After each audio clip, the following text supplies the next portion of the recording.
So our portion this week is Korach. It's a very famous portion.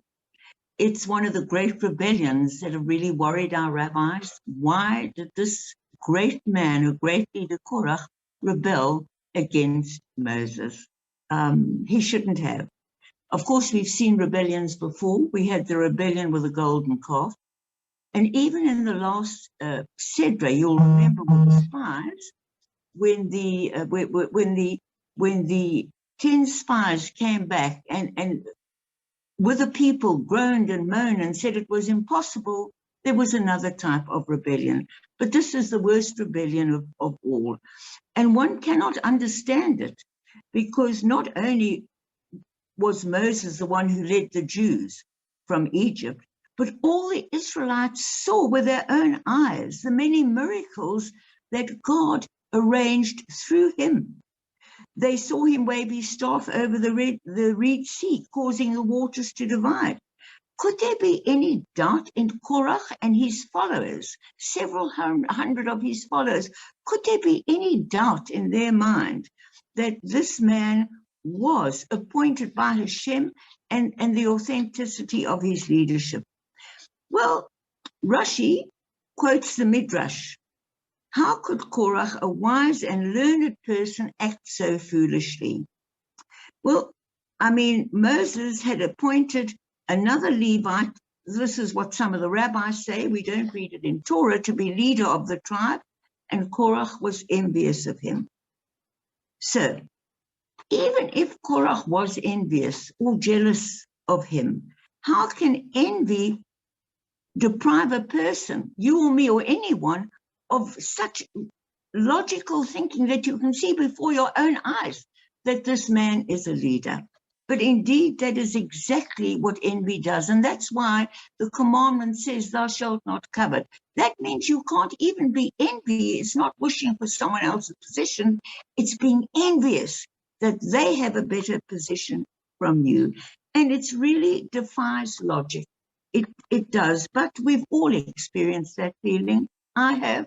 Jealousy, passion, envy.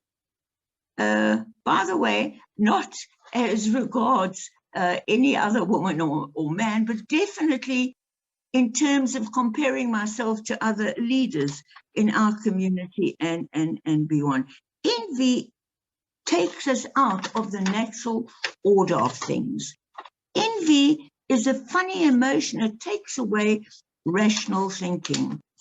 So Moses realized this, and he even postponed the challenge that Korach had said he was going to challenge him in front of all the people and in front of God, that he was not the right person to lead, that he'd actually done a lot of things incorrectly. The Korach episode conveys a most important teaching. We are all vulnerable to envy.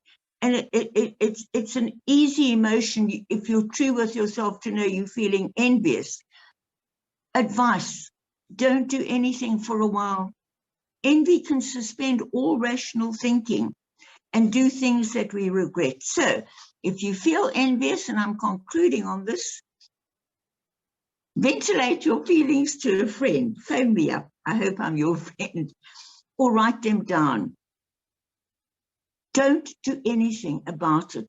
The words you want to say to people, or the challenge you want to give them about their position or anything, just keep quiet and see what happens, because it's futile and destructive. Before you do anything foolish that may be a reaction to envy or jealousy, please think about it.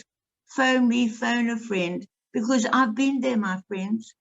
And fortunately, I've kept quiet, or I've discussed it with someone I trusted, but I kept quiet. I didn't let the other person know, and I didn't let anyone know. You'll avoid some serious mistakes. So with that, with just 2% of my battery left, thank you, Marion and Jacob, for accommodating me on this. It doesn't look like our load shedding is going to end, which it should. So Shabbat Shalom. And remember, as Marianne said, we start tomorrow at 10:30. And Baruch Hashem, we'll be just discussing many more deep understanding of this terrible rebellion by which Korach and all the few hundred of his followers and tribes died and lost their lives. But thank God we are here. We'll listen to Hashem's words. Shabbat Shalom, and may you be blessed.